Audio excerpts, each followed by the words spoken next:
Now, in the next set of chapters, we are going to go ahead and look at the queue service which is available in Azure. Now, there are two services which are available when it comes to queues. One is the Storage Queue service, which is available with Azure Storage accounts. This is when it comes to general purpose V2 storage accounts. You also have the queue service when it comes to the Azure Service Bus. So these are messaging systems wherein you could have application components go ahead, send and receive messages from a queue. Now, before we actually go ahead and delve forward into the working of queues, I want to go ahead and explain to students what's the benefit of having a queue. So normally queues are used to go ahead and decouple different components of your application. And over here, I want to go ahead and give an example. Now, let's say that you had a hosting site wherein you could actually go ahead via a web application and you can go ahead and upload videos. So for example, as a Udemy instructor, I go ahead and upload videos for my courses. Now, before those videos can actually be published, they need to be processed. So the processing will be done internally by the Udemy platform. Now, one scenario in which you would actually go ahead and perform this entire implementation is to go ahead and first store the videos that have been uploaded by the user in some sort of data store. This can be a container in an Azure storage account, and all of these are stored as your blob objects. And then you have another application. This can be an internal application. So I said Udemy could be having their own internal application that will be responsible for the processing of videos. So this application would go ahead and pick up the videos from the storage where we have all of the unprocessed videos. It will go ahead and process the videos and then go ahead and store the processed videos in a different storage container. So now that we're comfortable with this workflow, let me go ahead and scroll down. So normally in this sort of architecture, when it comes to scaling for ensuring that the maximum number of videos get processed in a span of time, you might have multiple instances of the application running in parallel to go ahead and ensure that they process the videos from the underlying storage container. Now, in this sort of architecture, so when you go ahead and have videos that have been added onto the storage container, so let's say application, right? The first one has gone ahead and picked up the first video. The second application has gone ahead and picked up the second video, so on and so forth. Now we assume this would be the order in which the videos get picked up, but this might not be the case. So over here, you will have to guarantee or ensure that the application picks up the right video, and you have to ensure that the other applications don't pick up that same video for processing. So in this sort of scenario, it actually becomes difficult to ensure when you have multiple consumers on this side of the fence trying to go ahead and process content over here, to go ahead and ensure a streamlined process wherein they only pick up videos that have not been processed. And also, if suppose an application midway actually crashes and is not able to go ahead and process that video, so that video would still be in the unprocessed state. So over here, you have, a lot of logic that you need to add in your applications. So one of the ways in which you can actually go ahead and have a good segregation or an isolation when it comes to the responsibilities of the application is to go ahead and introduce a queue in between. So now what happens is that when a video is added by a user, this web application, first of all, is responsible for ensuring the video is added onto the storage account for unprocessed videos. Then it could go ahead and also send a message onto a queue saying that this video is now available for processing. In the message, it might have contents such as what is the name of the video and the location of the video in the storage account. At this point in time, any application component can actually go ahead and pick up this message from the queue. And then it can go ahead and open up the message and it could go ahead and take the video. When this message is actually taken by one application component, it will not be read by other application components over here. They will go ahead and read probably the next message in the queue. So over here, you are trying to ensure to separate the concerns of the application and the underlying storage. So both of these are separate and is now being segregated with the use of this queue service. So over here, once the application has finished processing the video, it will go ahead and delete this message from the underlying queue. And if the application component does crash in the middle, what happens in the logic? Once the application has actually processed the video, it is supposed to go ahead and delete the message from the queue. So if the application component has actually crashed during the processing of the video, it might not get a chance to go ahead and delete the message. So then another application component can actually go ahead and pick up now that same message and can go ahead and process the video. So normally you'll use this queue architectures to go ahead and separate different components of your application. Instead of your application now directly interacting and getting videos from the unprocessed video store, it can go ahead and just pick up a simple message, understand the contents of the message and what needs to be done, does what is required to be done, and then go ahead and delete the message. So over here, trying to give a scenario in which you will actually go ahead and make use of the queue service.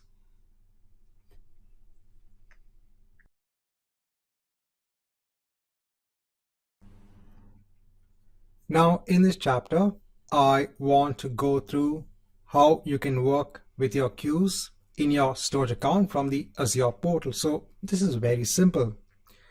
So I have over here a storage account of the type general purpose v2. Now I could go ahead and scroll down and I can go on to the queue service. Now currently over here, I don't have any queues in place, so I can go ahead and create a new queue. And over here, I need to give a queue name. And once we have the queue in place, you can go ahead onto the queue and you can go ahead and start adding messages onto the queue.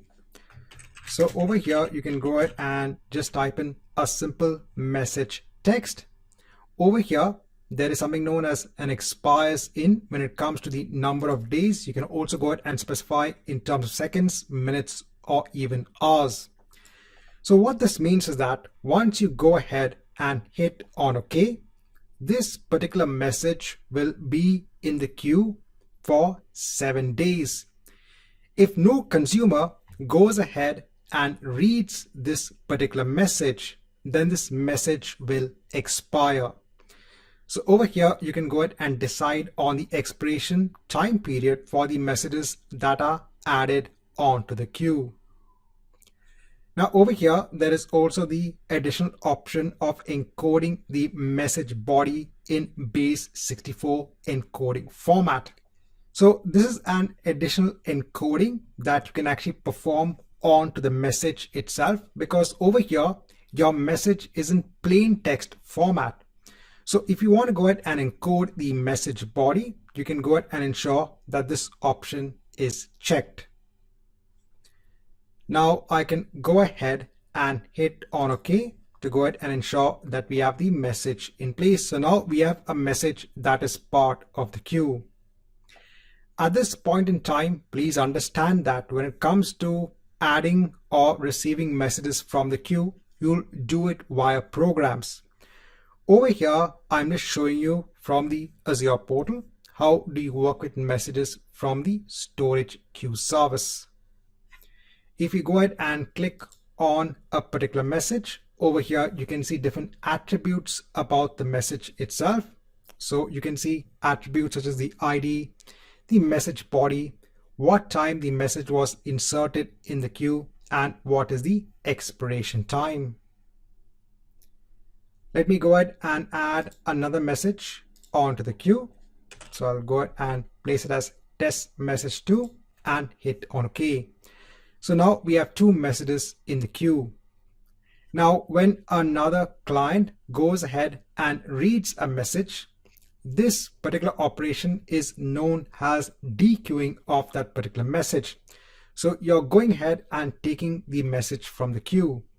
So if I go ahead and hit on dequeue message, so over here it'll go ahead and remove the first element in the queue. I'll go ahead and hit on yes. So now over here you can see you only have test message 2 in place. And if you want to go ahead and clear the entire queue, so over here now you don't have any messages in place. So this is a very simple example on how do you work with the queue service in Azure Storage accounts. Now please note that as part of this course, we are going to be looking at another queue service which is available with the Azure Service Bus service. Over there, you will have much more functionality when it comes to working with messages. Over here, when you go ahead and add a message onto the queue, there are not many options. Over here, you just have everything in terms of a message text. There are no other properties that can be bounded onto this message over here. But if you look at the queue service in the Azure Service Bus, which you'll be looking in subsequent chapters, you will see there is a lot of properties that are available for messages as part of the Service Bus queue. So at that point in time, just to understand differences between these queue services, this is one important note.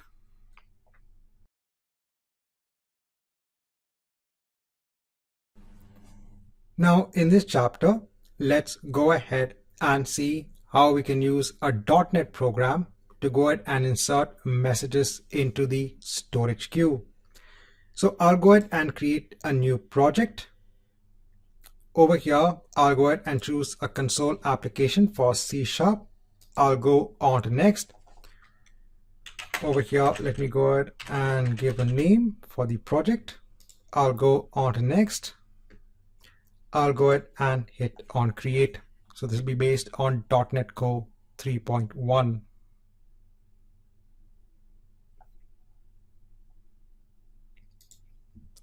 Now the first thing we are going to do is to go ahead and install the packages, the NuGet packages, which are required to go ahead and interact with the queue service. So over here in tools, I'll go on to NuGet package manager. I'll go ahead and manage NuGet packages for the solution. Over here, I'll go on to browse. Let me go ahead and search for queue.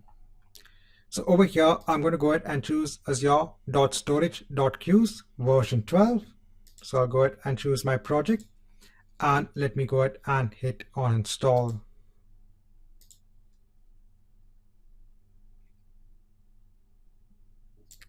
Now, once this is complete, I'm going to go on to my main program. And over here, let me go ahead and just define two properties. So first is the connection string for our storage account and what is the name of our queue.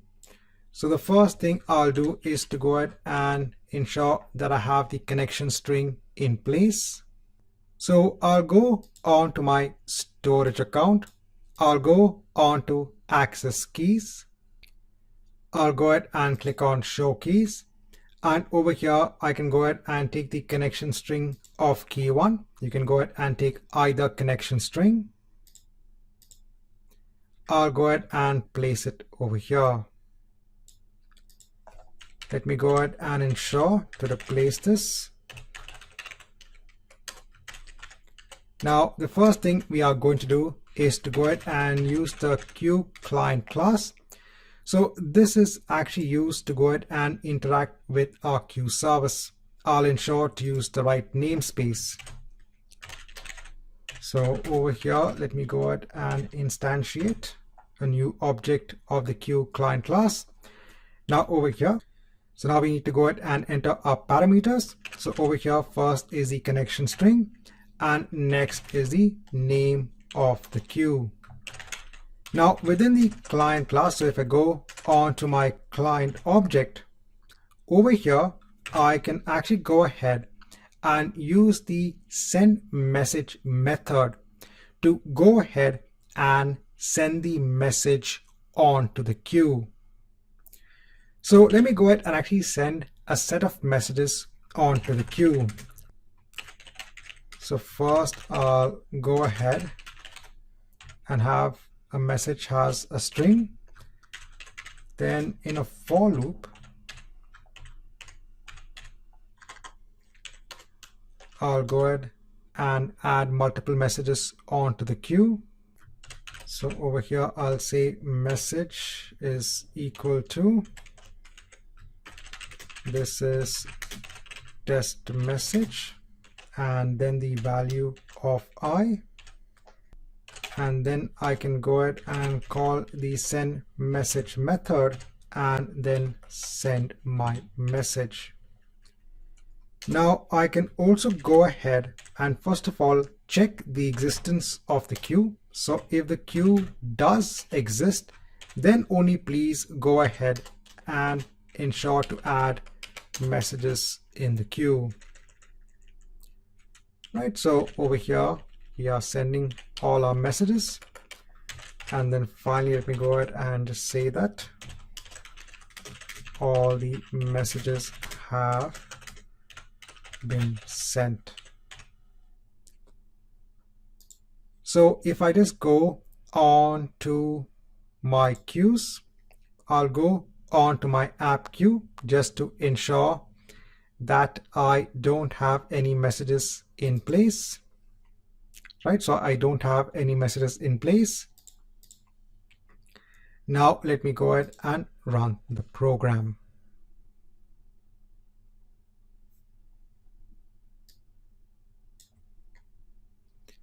Right, so it's saying all the messages have been sent.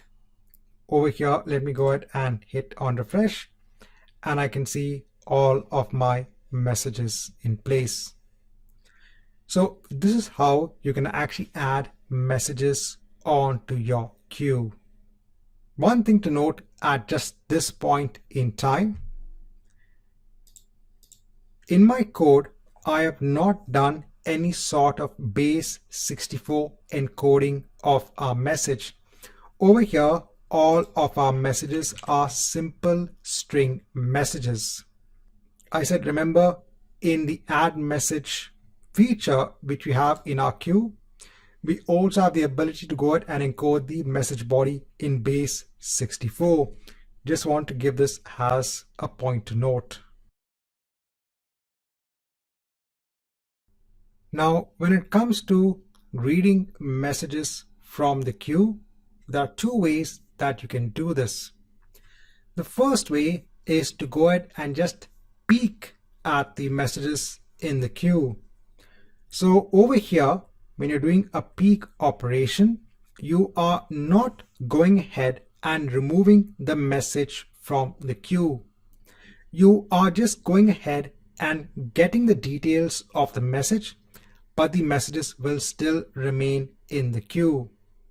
The other is to go ahead and receive the message itself. So here is where you want to go ahead and read the message and then also ensure to perform a delete of the message itself. So if you want to go ahead and just look at the properties of the message, you can go ahead and use the peek method. Or if you want to go ahead and receive the messages, and this is normally the case because you want to go ahead and process the message and then delete the message, you can go ahead and receive the messages. So in this chapter, let's go ahead and see how to peek the messages. So over here, let me go ahead and remove these statements. So I don't want to go ahead and now send any more messages. I want to go ahead and receive the messages. Now in our client object, there is a method to go ahead and peek a particular message. So over here, you can go ahead and just peek a single message, or you can also go ahead and peek multiple messages at a time. Over here, you can go ahead and decide the number of messages that you want to go ahead and see in the queue. So let's say I only want to go ahead and see 2 messages.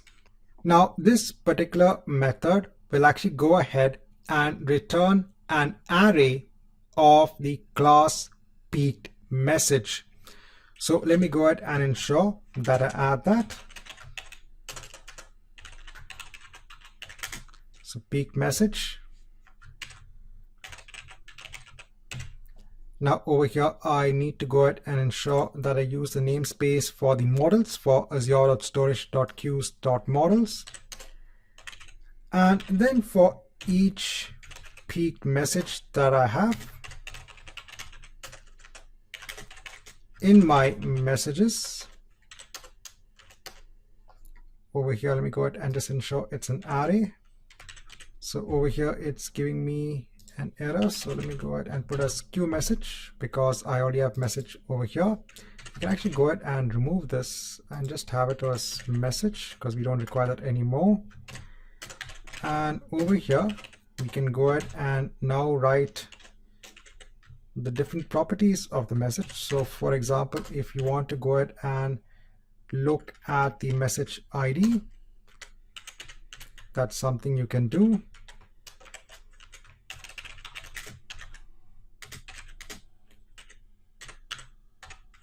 Then you can also go ahead and look at other properties as well.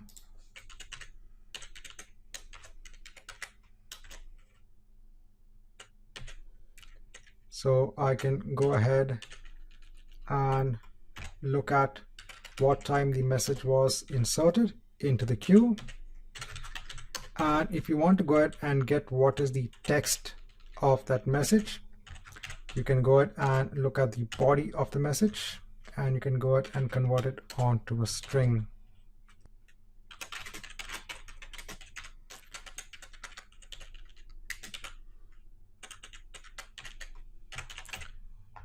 Right, so once I've gone ahead and just ensure to add the right context over here, let me go ahead and run the program.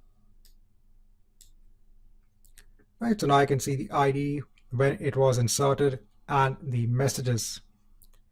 Let me go ahead and close the program. If I go onto my queue, if I go ahead and hit on refresh multiple times, you can see I still have the messages in the queue because this was just a peek operation.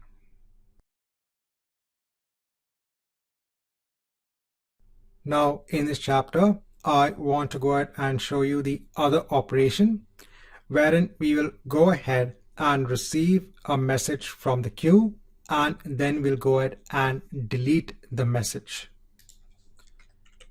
So over here, let me go ahead and again use our client object, and over here we have again received message, and we also have received messages as well. For now, let me go ahead and just receive a single message. So over here you get an object of the class queue message. So let me go ahead and add an object of that particular class. Right, so I've gone ahead and received the message. Now let me go ahead and write the contents of that message. So the queue message, I'll get the body and to string. And next we need to go ahead and ensure to delete the message. So we have to go ahead and use our client again, and we have to go ahead and do a delete message operation. Over here, we have to go ahead and specify what is the message ID and something known as a pop receipt, just to notify that we've gone ahead and received the message. So over here, I can go ahead and use my queue message, which I've got earlier on, and I can go ahead and take the message ID and then I can go ahead and again use the same queue message, and it also has the property of the pop receipt. So let me go ahead and ensure that is also in place. And then I can go ahead and say message deleted.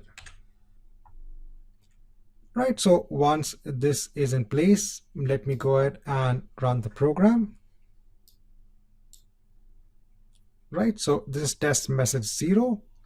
The message is deleted. Over here, if I go ahead and hit on refresh, so I can see test message 0 is now not part of the queue.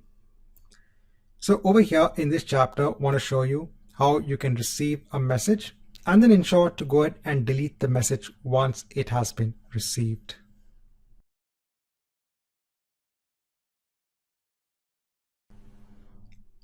Now in this chapter, I want to go ahead and show you how we can make use of Azure Functions when it comes to processing messages from a queue. So over here in Visual Studio 2019, let me go ahead and create a new project. I'll go ahead and choose Azure Functions for my templates and go on to next. Over here, let me go ahead and give a name. And I'll go ahead and hit on create. Now over here, I can actually go ahead and use the queue trigger. So this queue trigger can actually go ahead and be triggered whenever messages are present in an Azure Storage Queue. Over here, we have to go ahead and give the name of the queue and our connection string. Now in Azure, as part of a storage account, I already have a queue in place, so it's known as app queue. And over here, I have some messages in place. So if you've been following along, we have gone ahead and added these messages via a .NET program. So let me go ahead and give the queue name as app queue. And we also go ahead and give a name for our connection string. This is only the name of the connection string. I'll go ahead and hit on create. So over here, there is some default code in place. So over here, let me go ahead and just rename the class.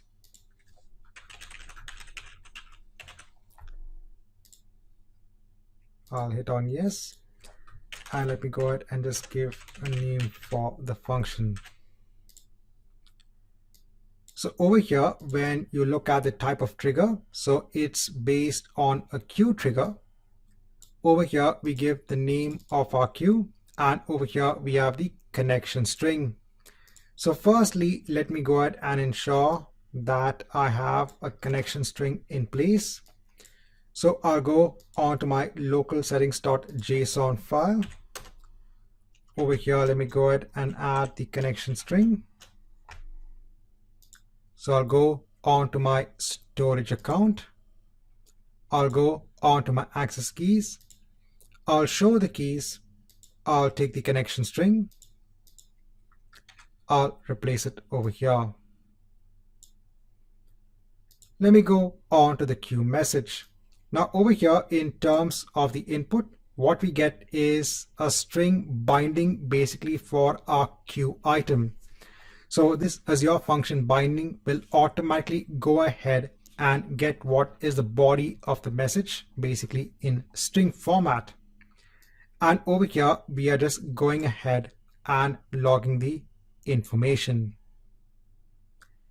Now let me go ahead and run this program as it is. Now please note that since we do have basically messages in our storage queue, this program should go ahead and read the messages from that storage queue.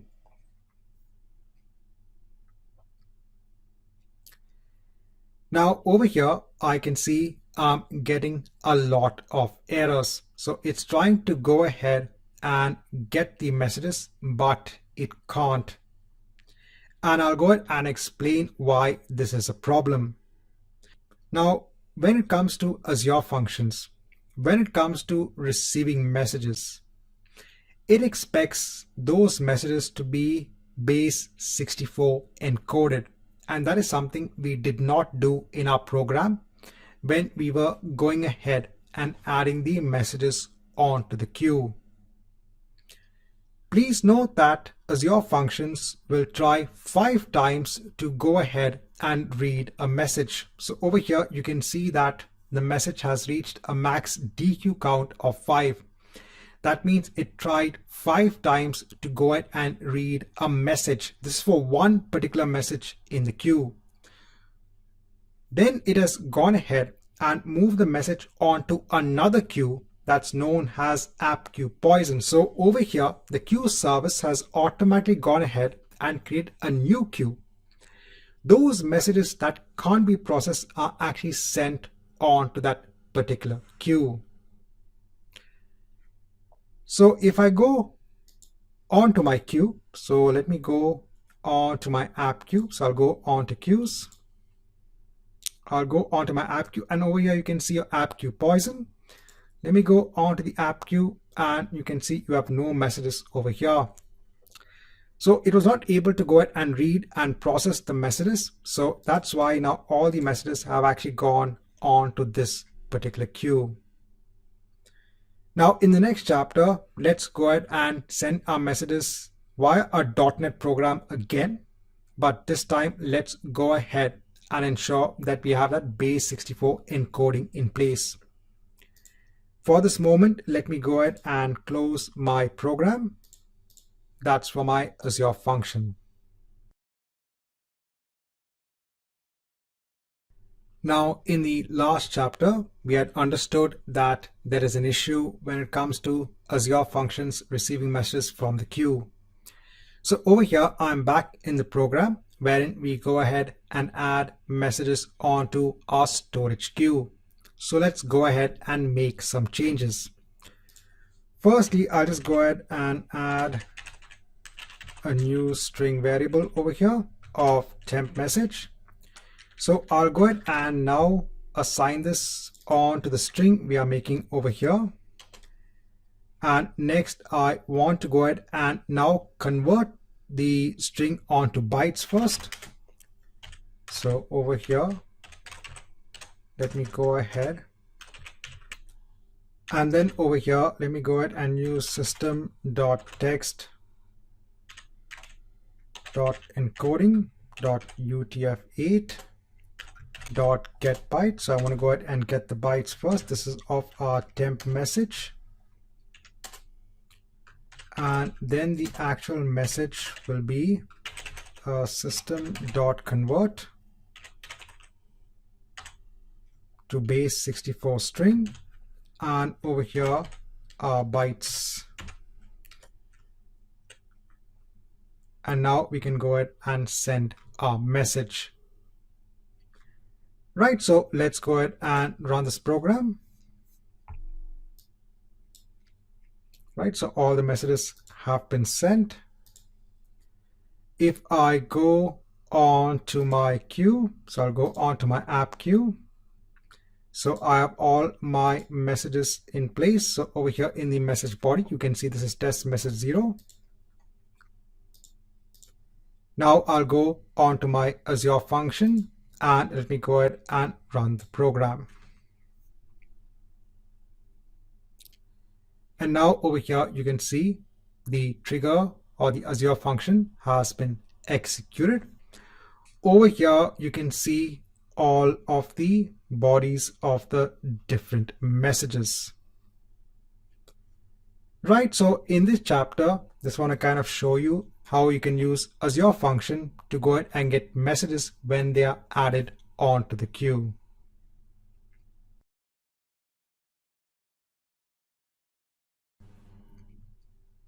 Now in this chapter, I want to show you how you can use the queue trigger to get a message from the queue and then to go ahead and add the details of that message onto an entity in the Azure table service within the storage account. So this time manually, I am going to go ahead and basically add this message onto the queue. So over here, the assumption is that this message has information about different orders. So over here, I have the order ID, the category, quantity, and unit price. Please note that obviously you can actually go ahead and develop the simple .NET program. We've already seen how to go ahead and add messages onto the queue. You can go ahead and add this JSON message as well. So our Azure function is going to go ahead and get the contents of this message, and then it will go ahead and add an entity onto a table in our storage account. So firstly, let me go on to the storage account where I have my queue, and over here let me go on to tables and let me go ahead and add a table. So over here I'll give a table name of orders and hit on OK. Let me go on to the Storage Explorer.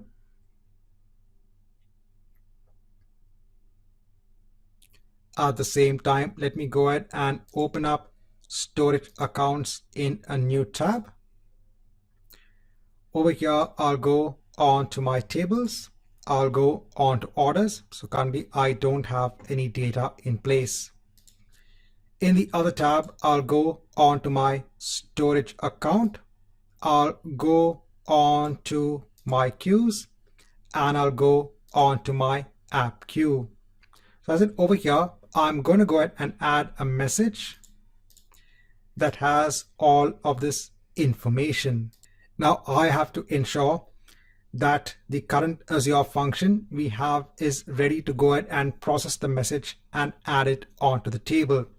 So I'm making use of the same Azure function we had used before. This was the simple template that was available in Visual Studio for getting messages from the queue.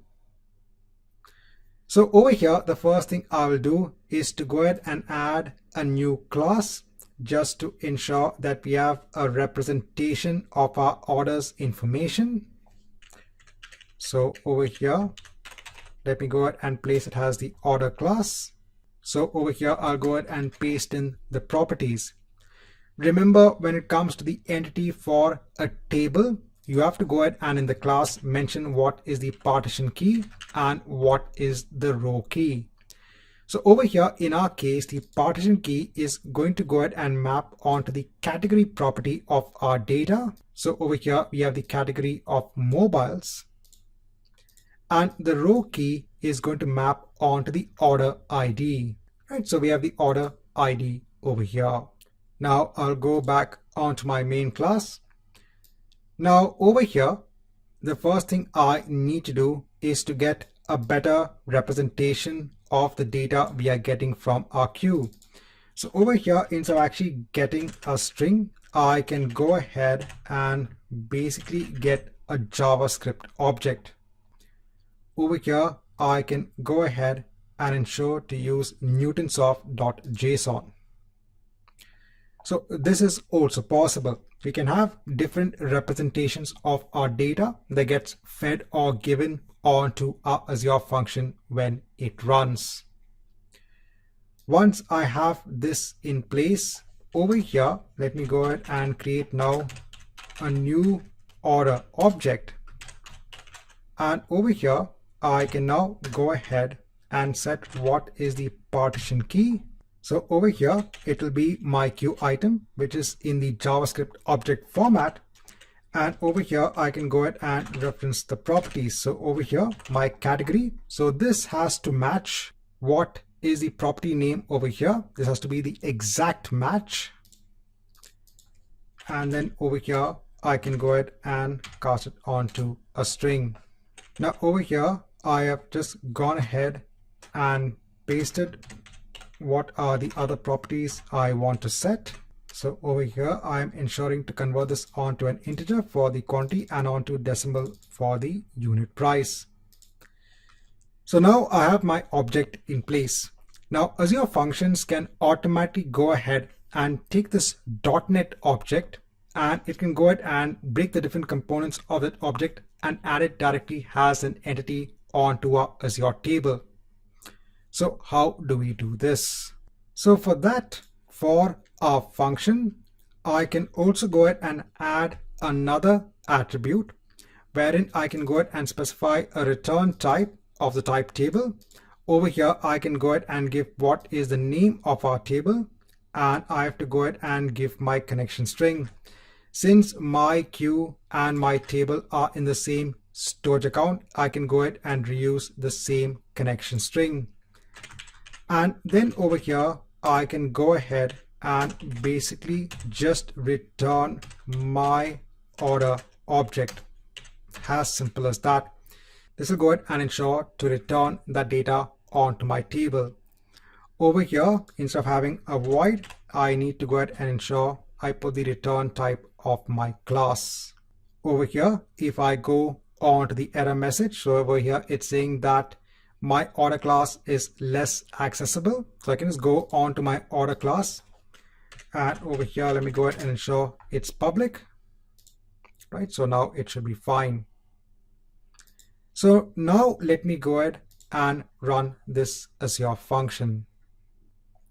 Right, so our function over here is currently in the state. It's waiting for any sort of queue trigger. So I'll go onto my item, I'll copy it. I'll go onto my queue, add a message. I'll just place it over here and hit on OK. If I go onto my function, I can see it's going ahead and executing my function.